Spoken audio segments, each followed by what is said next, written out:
Sino si Miss Joanna before maging CEO ng Loros Enterprises? I grew up from the slums. Lucky po akong squatters area. And I grew up without money. So most of the time, money has always been an issue in our household. Yung parents ko, lagi din silang nag-aaway because of money. And there were many instances na, alam mo yung isang kahig, isang tuka.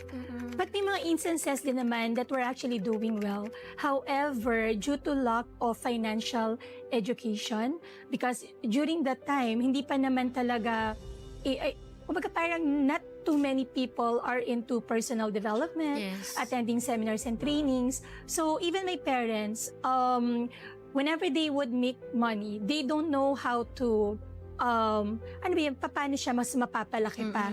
Okay.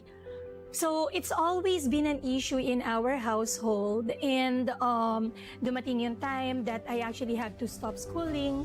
The silver lining for me would be, I was 18 years old, and at that time, my mom and I, kami ng nanay ko sa bahay lang kaming dalawa, because yung tatay ko wala siya sa house, looking for money. Yung mga kapatid ko, medyo watak-watak yung family namin at that time.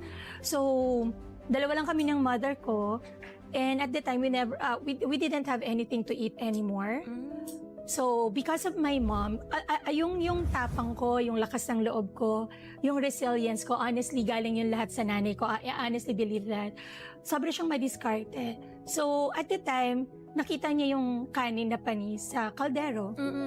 And so because that is the best that she can offer me at that time, what she did, hinugasan niya yung panis na kanin and she served it for us. Na parang siyang naging lugaw, naging porridge. And while she was serving it, we weren't looking at each other. I was already 18 years old at that time, and I was and I was also helping in a way. Nagtitinda kasi ng isda, ng manok, ng gulay, kung ano, ng sa malamig. Nagtitinda kami noon. And alam niyo ba yung sa malamig? Alam niyo ba yun? Yung sa gugulaman na may milk. Tinitimpla ko yun before. Yung kamay ko laging sugat-sugat, papasok ako sa school.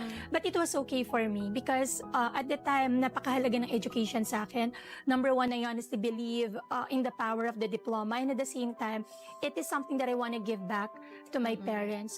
And while all that was happening, I was actually telling myself na this will be the last time that something like this would ever happen. Nakakain ako or ang pamilya ko ng ganitong klaseng pagkain na panis na just to survive for a day, because at that time, the most important thing is to survive.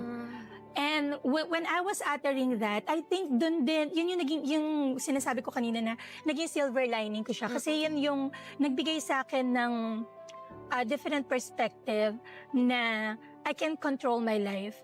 Na at the end of the day, whatever my circumstances are, I have the power within me to actually change it. Paano? I don't have the resources, but I know that I can make it happen. I'm that kind of person. I've always been so faithful. I honestly believe that God's mercy and grace would always sustain me no matter what. And at that time, probably, hindi ko palang nakikita kung paano niya ako ilalabas from that situation namin.